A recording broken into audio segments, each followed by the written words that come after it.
Hi అండి. మనం ఇంట్లో దోస బ్యాటర్ రెడీ చేసుకున్నప్పుడు ఒక్క రోజు కోసం అయితే చేసుకోం కదా, ఖచ్చితంగా 2-3 డేస్ అయితే వస్తుంది.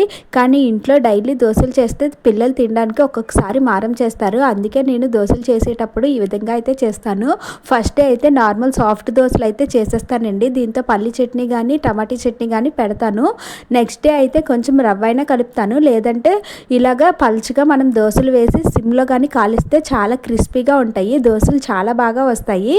ఇంక ఇలా అయితే చేసేస్తాను. దీంతో కూడా పల్లీ చట్నీ కానీ టమాటీ చట్నీ కానీ అయితే పెట్టేస్తాను. మా పిల్లలు ఇష్టంగా తింటారు. ఇంకా తర్వాత అయితే నేను ఈ ఎగ్ దోశ కూడా చేస్తుంటాను. దీంతో అయితే మా పిల్లలకి చట్నీ కూడా అవసరం లేదండి, నార్మల్గా తినేస్తారు. ఇంకా దీని మీద కొంచెం ఉప్పు కారం ఇలాగా స్ప్రింకిల్ చేసుకొని ఈ దోశ అయితే చేసేస్తాను. ఒక్కొక్కసారి ప్లెయిన్ దోశ మీద కొంచెం పంచదార అయితే స్ప్రింకిల్ చేసి ఇచ్చేస్తాను. అది కూడా చాలా టేస్టీగా ఉంటుంది. ఇలా రోజుకొక విధంగా అయితే ట్రై చేస్తాను. మీరు కూడా ఒకసారి ఇలా అయితే ట్రై చేయండి. నా వీడియో నచ్చితే లైక్ చేయండి, ఛానల్ని సబ్స్క్రైబ్ చేసుకోండి. Bye bye.